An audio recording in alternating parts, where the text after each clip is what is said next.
It's time for another new personal histories video, and I've wanted to do this video for a while, and that is to talk about my history with the Nintendo 64. And this is kind of an interesting system for me because it's a system about which I have a bit of ambivalence and I have some strong nostalgia, but I also have some indifference and some criticisms. So we'll go right to the beginning. And for me, that was reading about the Ultra 64 in GamePro, in Electronic Gaming Monthly. And I was coming off the Sega Genesis, Super Nintendo era. And if you have seen my personal history on the SNES versus the Genesis, or my personal history on the TurboGrafx 16, you'll know that I was always kind of in a position where I didn't have the system that I wanted. I wanted the Super Nintendo, but I had the Genesis and I had the TurboGrafx 16. And I regretted that decision, and once the news started coming out about the next generation of consoles, I was very committed to waiting for Nintendo to see what they were going to offer. Now, I don't really recall much about these articles other than that there was this mock-up system, it didn't have a controller, and there were technical specs, but there was just a lot of speculation about what it could be, and I believe it was delayed. And because I felt that I had essentially burned myself in the last generation, I said when the Saturn came out, when the PlayStation came out, and I knew that Nintendo had this product on the horizon, I decided that I was going to wait until all of the consoles came out, and I was going to ultimately get this next Nintendo system. And I was right about the age where I could start working, and I knew that the next system that I purchased, I didn't need to kind of go through the acrobatics of trying to get my parents to agree to buy it.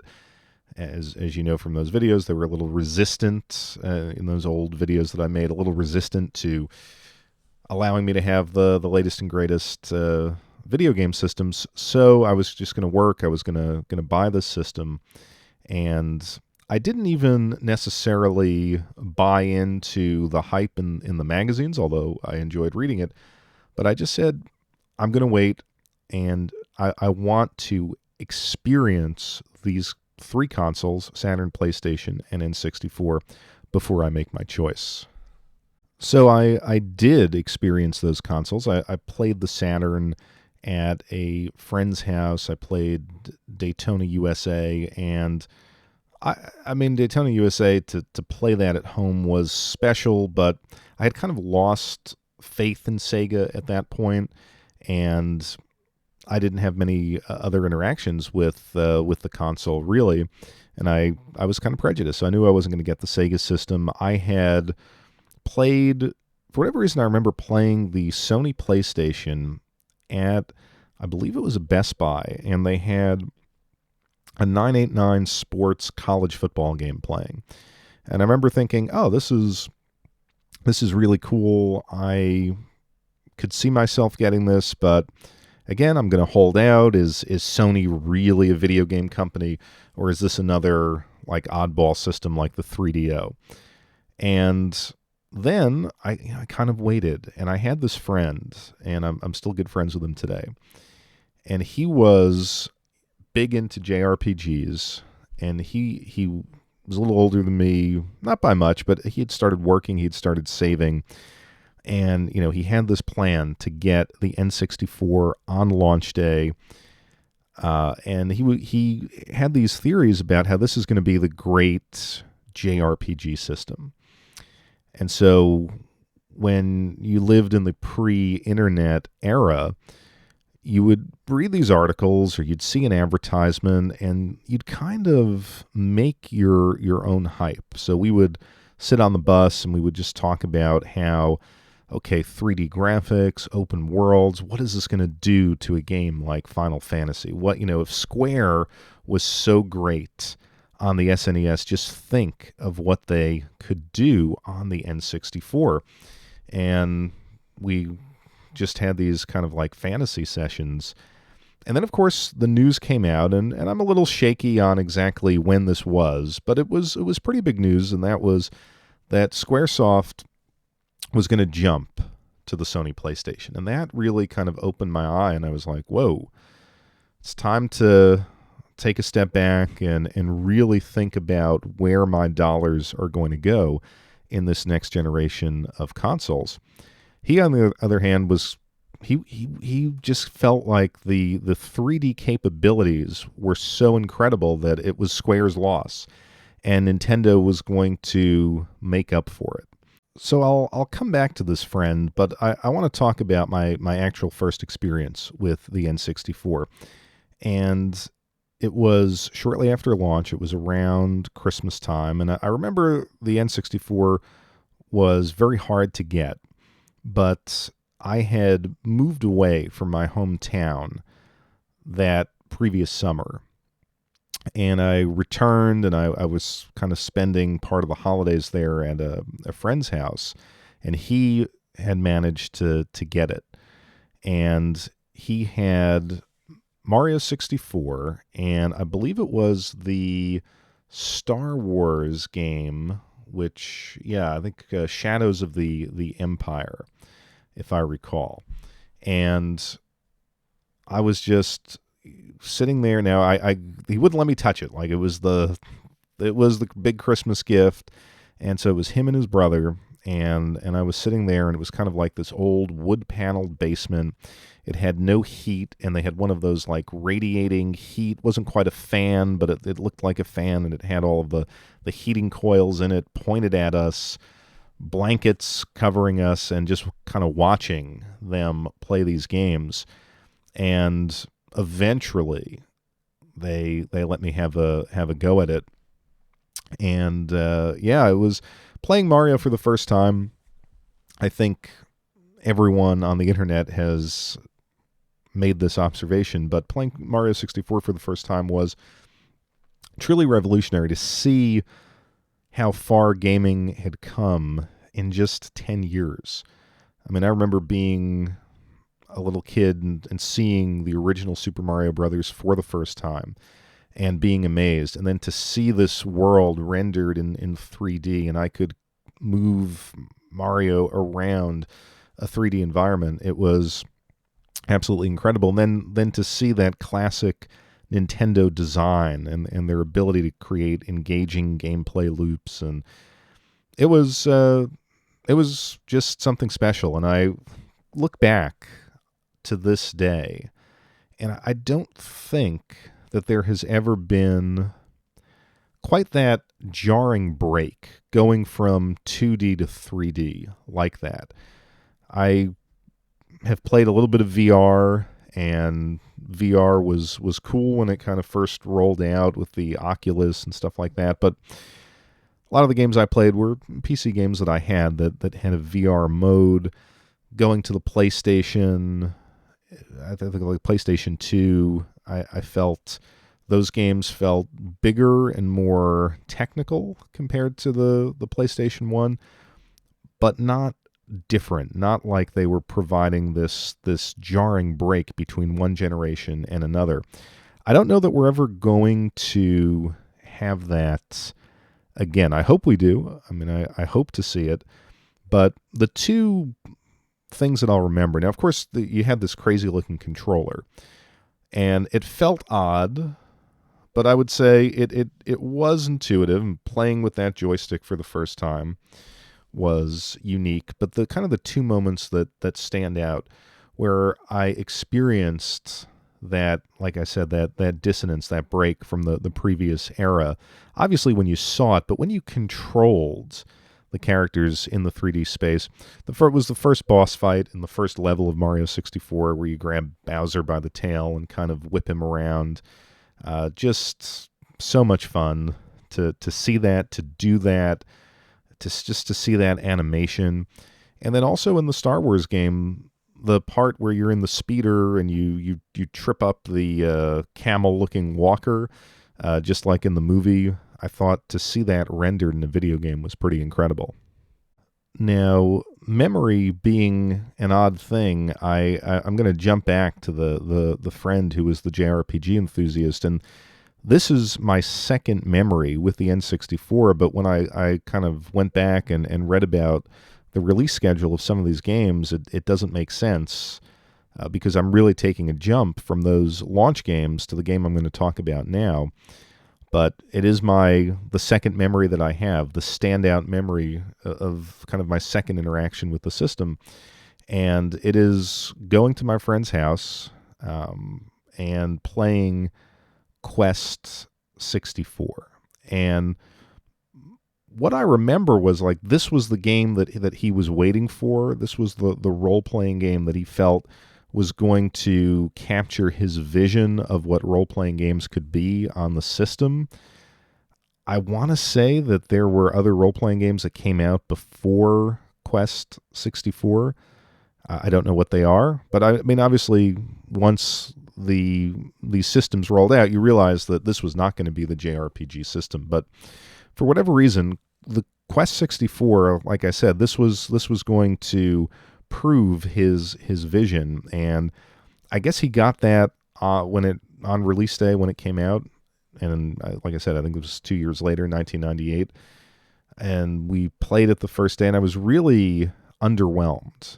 It was really underwhelmed, particularly because I had played RPGs. I wound up buying a PlayStation, so I had played the Square RPGs on the PlayStation that had come out, and yes, this had a power to it that you couldn't get in those Square RPGs, and to see the world rendered as it was in Quest 64, but it was a very bland, very empty game.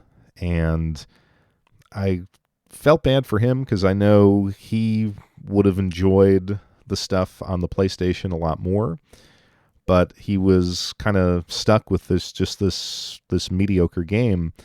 And I have good memories playing it with him. I mean, we played it sort of handing the controller back and forth, and it was fun, but we were pretty underwhelmed. But it was with this friend that I discovered some other games. N64 famously had the 4-controller interface. And so I would go with him to some other people's houses and discover new games. And the first that I discovered was the 007, the James Bond GoldenEye game. It was the first time that I played a first-person shooter on a home console. And I had played Wolfenstein on the PC, I had played Doom on the PC, and to me the genre of the first-person shooter always struck me as very PC specific. So to see that move to a home console was also one of those aha moments. And of course, to have the split screen functionality and to have the game run what at that time seemed like a pretty smooth frame rate. I haven't played that game probably since then. I doubt that it holds up from a frame rate standpoint today, but back then to be able to do that was really incredible. And as other games came out, I would play them with this guy and some of the other friends. Legend of Zelda, obviously a really big release, so I got to experience that. Went back and played Mario 64, Mario Kart, basically because I was in this friend group and they were the N64 guys. I got to play the Nintendo 64 quite a bit, and I never felt the need to purchase it myself. In fact, I actually purchased the PlayStation, and I was really, really happy with that. And to me, that was the console to own, and the N64 was kind of like a fun party-type console, but it was an afterthought. Now, at one point, I will do my PlayStation 1 personal history, but we'll just kind of leave that aside and say that that was my main focus, and I was enjoying the N64 on the side. Until one game came out, or I should say one series came out, and that is the wonderful Aki Wrestling Corporation series of video games. And it started with NWO versus WCW World Tour, and then you had WCW Nitro, and then they got the WWF license, and you had WrestleMania 2000, No Mercy, and if you were on the import side, which of course I ultimately became a person on the import side, you had Virtua Pro Wrestling 1 and 2. That series of games was revolutionary. Wrestling was really, really big, and I was always a professional wrestling fan growing up. Now, let's face it, wrestling video games, up until the PlayStation N64 era, were pretty terrible, at least the games that we got here in the U.S. Obviously, Fire Pro Wrestling was a thing in Japan, a great series in its own right, but here in the United States, I mean, we had the Acclaim wrestling games on the Nintendo, Rage in the Cage and WrestleMania, and then you would have the WWF Royal Rumble, Raw as War games on the Genesis. They were all mediocre. Yes, they scratched the itch for wrestling, but they were poor wrestling games. And on the PlayStation, I talked about this game a while back too, the Aki Corporation released WCW versus the World. And I love that game. Didn't own it, and wouldn't pick it up for a while on the PlayStation, but I played it at a friend's house, and it was a revelation. Like, that was what I wanted in a wrestling game. And then to see that formula significantly refined, almost to the point of it feeling like a different game, like when I played NWO versus WCW World Tour, I didn't immediately connect it to that earlier PlayStation entry, but those games had everything. To me, they were, and still are, the best wrestling games you can play. It developed a control system that was just very logical for wrestling. Strong, medium, heavy grapples determined by holding certain buttons for certain lengths of time. Just the finishing moves, the ability to have huge Royal Rumble matches, and graphics that were, I mean, again, think back, if you played those early wrestling games, think back to what a graphical leap these games were on the N64. So we would get together, we would have sleepovers. One of the guys in the friend group, I think I mentioned this at some point before, his father owned or worked for the local cable company, so we got all of the pay-per-views for free. We'd go over to his place, we would have our own wrestling tournaments with a variety of these N64 wrestling games, and then watch the pay-per-view. And I have the silliest memory of this. We would do the no-holds-barred Battle Royal with, I think, you could even go beyond 50 people. I think it was in WCW Nitro. I think you could, I don't know, have maybe 80 people in the Battle Royal. Anyway, we upped that number to its max. We would have these hour-long Battle Royals, and we would commentate them, but I would be the excitable, irascible Jim Ross. And anytime we would take the fight to the outside, we'd do a special move on the concrete. And I used to say, "My God, concrete, the hardest substance known to man." Very silly, but I always remember that. So we had incredible times with these games, absolutely incredible. And one day I was in a class. I was taking weekend classes to get a certification to study in Europe. And I was just sitting there. It was just Saturday morning. I'm in this class for 3 hours. My mind wanders to these wrestling games, and I said to myself, you know what? I'm an independent, free person with some money. I am going to buy an N64, and I'm going to buy, at that point, I think it was only WCW, NWO World Tour, and WCW Nitro. I'm going to buy both of these games, and I'm going to have a blast. I'm going to play them all by myself all weekend. And so I drove to a Blockbuster that I knew sold used video games consoles, and I bought the system and I bought those two games. And I don't recall it being all that expensive, maybe for $120 or something like that. It came with the controller. So I was in. This was my jump into the N64. Now I had a blast with these wrestling games. These games were terrific. I played the heck out of them. I play them to this day, but at a certain point, you want to move beyond the sports games. And once I started exploring and playing more of the N64 library, that's when this subtle difference and dissatisfaction kind of took over.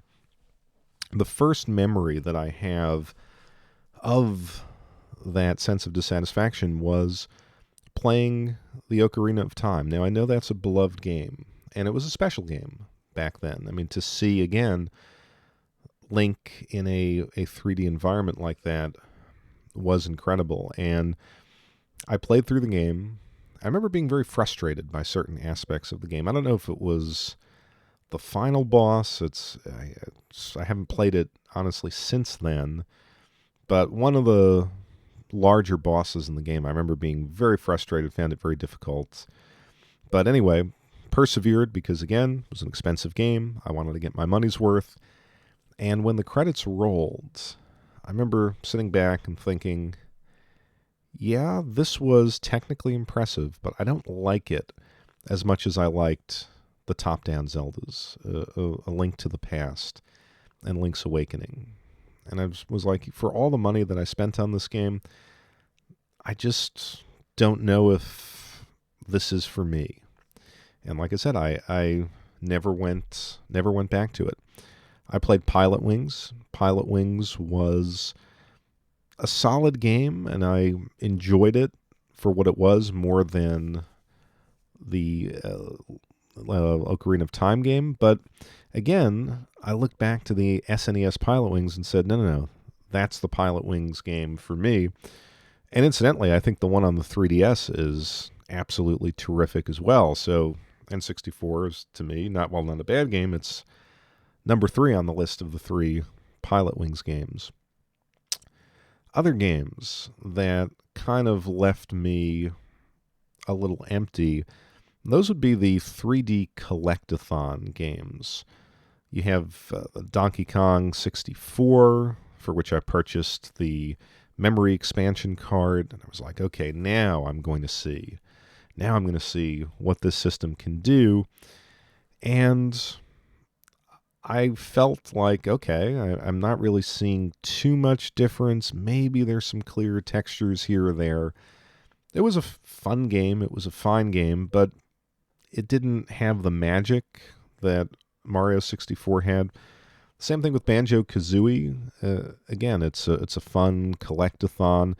And incidentally, I think that genre now feels nostalgic. And so a game like Yooka-Laylee or something is actually, I think, pretty fun to play. And honestly, Yooka-Laylee running at 144 hertz in 4K on a PC, I think, in a way, captures the essence of what that genre can do a little bit more than the originals.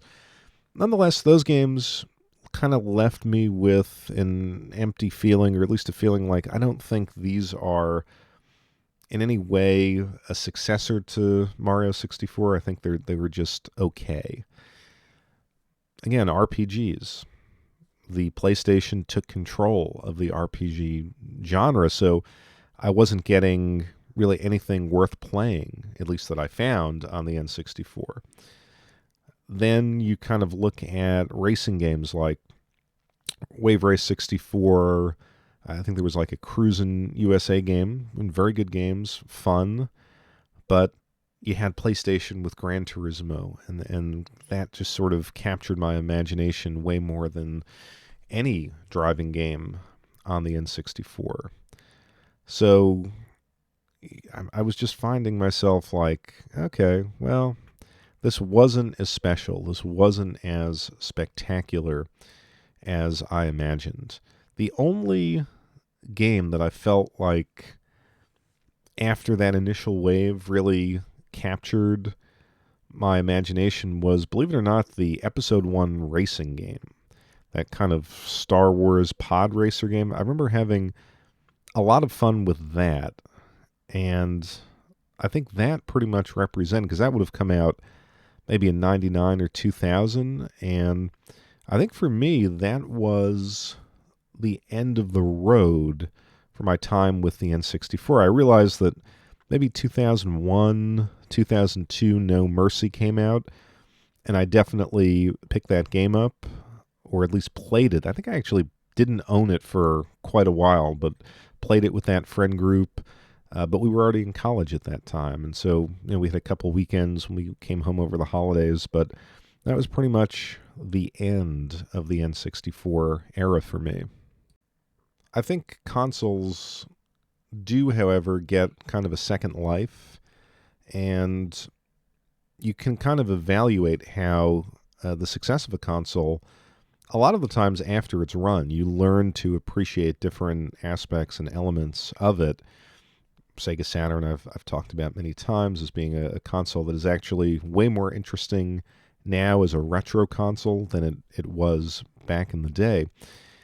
I have an ambivalent feeling about the Nintendo 64 in that regard. It did have a personal second life for me, and that was when I first started getting serious into importing games in the mid to late 2000s. One of the consoles that was kind of easy to mod was the N64. It just required crudely sanding down these two little plastic teeth almost within the console, and you would take out the little sort of CD flap, and you would just have access to the circuit board, and you could put in a Japanese N64 cartridge. So I imported the Japanese version of WCW NWO versus WCW World Tour, and that was fundamentally the same game. Really nothing different there, except they had like a very small Legends roster that you could play. But then I imported Virtual Pro Wrestling 2, which was really the pinnacle of the Aki Corporation wrestling games. It had, I believe, New Japan, All Japan, Professional Wrestling Noah. It had all of those rosters from, let's say, 2001, 2002. It had a Legends roster. It actually had an MMA fighting system, so where it took the grappling system for those classic N64 wrestling games, tweaked it so you could have MMA matches. It was an absolutely wondrous game, and still one of my favorite import purchases to this day. So that was its kind of personal second life for me, but then you look at it as a retro console to collect for. And really, there hasn't been a great way to play it. It looks very bad. To me, I think it looks worse than, say, plugging in a PlayStation or a Saturn like directly into the back of your television back in the days when you would do that. And even through upscalers or better cables or something like that, it just looks weak. Now, to be fair, the RetroTink does have the RetroTink 5X and 4K have like a dedicated N64 mode that kind of clears up that smearing effect that you would see if you weren't upscaling.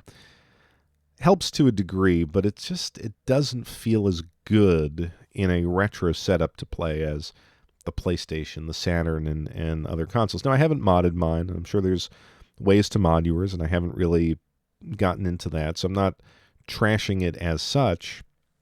But to me, the games also don't stand out and don't really hold up, with a few exceptions, like obviously Super Mario 64, the wrestling games.